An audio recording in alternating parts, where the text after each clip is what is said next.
back on the GTO after a hiatus. We've gotten our Bellhousing offset figured out, and we're within, our largest is actually 2 thousandths one direction, so we're within a thou everywhere overall, plus minus. So we got that figured out with the offset dowels.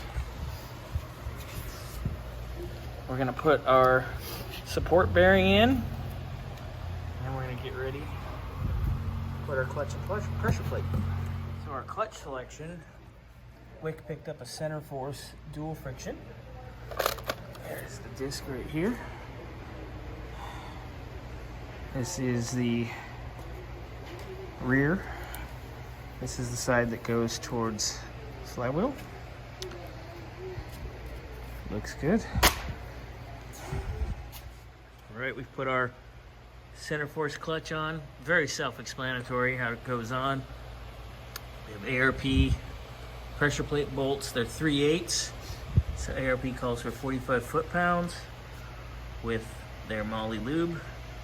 So we drew them in and torqued them, but looking good.